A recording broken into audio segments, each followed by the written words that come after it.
Let's talk about some common materials we'll use to not only prep our model but also paint it. So take your model, you'll need some pliers, some sandpaper, some modeling paste, and a palette knife to apply the modeling paste, and any of the other tools over in the modeling bin. To paint the model, we'll need a palette, some seal wrap to cover the paint so it doesn't dry out, assortment of brushes,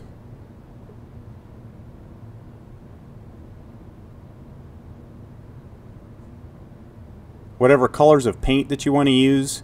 Avoid mixing as much as you can. That way if you run out you can just grab it from the tube. You'll need a water receptacle to clean out your brushes and some sponges. You may even need some paper towels and some masking tape if you want to mask off areas. To prepare the model for paint, you're going to have to eliminate all the support structures that were printed during the 3D printing process. Take any of the tools available and pry those apart carefully, and then use a pliers once they're loosened to carefully remove them. Once the support structures are removed, it's time to sand. Take a medium or fine grade sandpaper and just sand your model lightly over the entire surface. Once the model is sanded, you can apply modeling paste to alleviate any of the issue areas. If there are holes or parts missing, you can model paste them together or just fill in cracks. Use a palette knife and apply just a little bit to the surface to fill those cracks in. The modeling paste takes 24 hours to dry, but it can be painted pretty much immediately. Be careful not to leave excess modeling paste on your model, otherwise you'll have to sand it off the next day. Modeling paste can also be used to texture surface areas, so experiment with your palette knife and see if you can get some type of texture that fits your model. When you're done with the palette knife, please make sure you clean it off to the best of your ability before storing it away. Also, make sure you secure the cap tightly on the modeling paste because it dries really fast.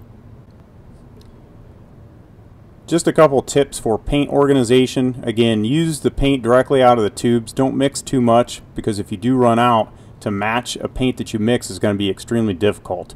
Just make sure you're spacing your paint out a little bit so that if you do have to mix to either lighten or darken a color, you'll be able to do that in the open reservoirs. You may have to add a little bit of water to your paint if it's starting to dry out a bit, and periodically it's good practice to add just a little bit of water to it as you paint. For a first coat or a base coat, make sure you have plenty of paint in your palette. Use a medium to large brush and cover large areas. The goal is to cover the surface with paint so that we can add subsequent layers to it and build up value to cover up the white. Take your time and be careful brushing the paint. If you have a dark paint color underneath a light paint color, it takes quite a few coats of that light color to cover the dark. So be careful with this first coat.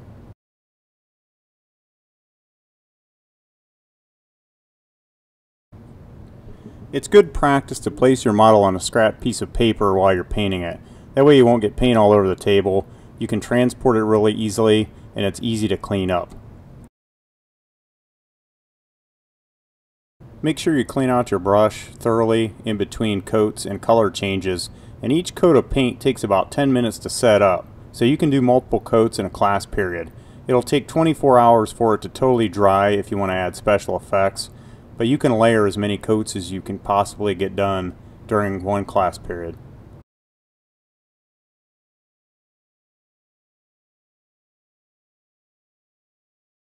Additional coats of paint should be applied with a large brush so that you can get through it pretty quick. It may take 2, 3, or maybe even 4 coats depending on the color intensity and how dark the color is to cover your model base. On each successive coat, make sure you blend the paint out so you don't end up with texture that you didn't intend to add to the model.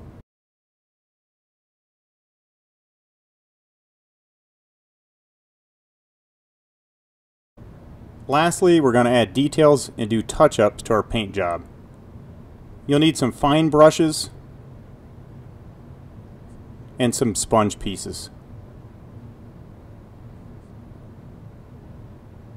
Go over your model using tints and shades. Tints are whatever color you're using plus white, and shades we create using whatever color you're applying plus the complementary color or the color opposite on the color wheel. In this case, I have a reddish color for my house, and I'm just going to add a little bit of green to that and mix that up to get a little bit darker value for the face of it. For the roof, since Payne's Gray is already pretty dark, I'm going to use a tint. So I'll take some Payne's Gray, add some white to it, and brush on a sheet of paper until almost all of the paint is off the brush. Then I'll just drag the brush across the surface and it will give me some heightened areas.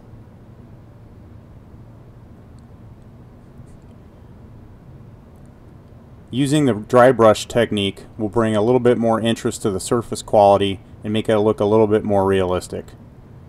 As I'm working, I can go ahead and fill in areas that I decide to add paint to, just to add some detail and some variety and interest to the piece. I can also use a sponge to add textural components. Maybe I want to add a brick look to the house or just add some type of texture for variety. I can take a little bit of paint and load the sponge. In this case, I'm making a darker red by adding its complement, just a touch of green. By dry brushing a darker value, I can get a little bit of character on the siding, and then I can go back over top of this if I want a brick effect with the use of my sponge. If I don't like what I'm getting, just a little dab of water, and you can wipe the paint that you just applied off and go back to square one and add to it.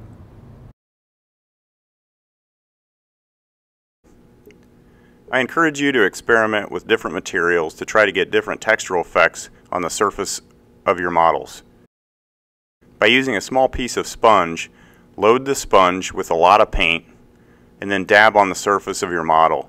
You can get a brick or other textural effects.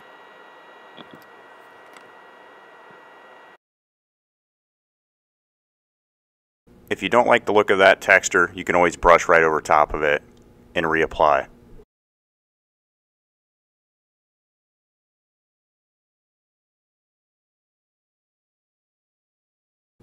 For the final application of paint, we're going to heighten the textural qualities and unify the paint job. I suggest using either Payne's Gray, black, or brown, or any other neutral, or if you want a metallic effect, use silver or any one of the metallic paints. We're going to apply this with a damp sponge. Make sure the sponge isn't dry, get it wet, wring it out real good, and dab it on a piece of paper towel. Load the sponge with your desired color and dab it on a scrap sheet of paper until most of the paint comes off. You should just see some remnants of paint when you dab the paper.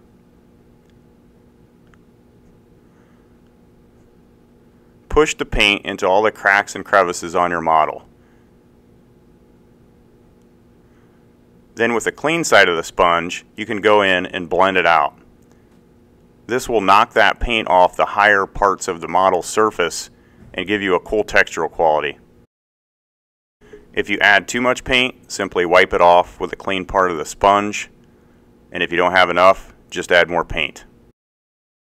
With these final coats, you can add different colors. If you want to add a dark color, then a metallic effect on top of that, or vice versa. You can always do that, but just wait 24 hours in between application. When your model is finished, let it dry for 24 hours, and then it's time to mount it to a base.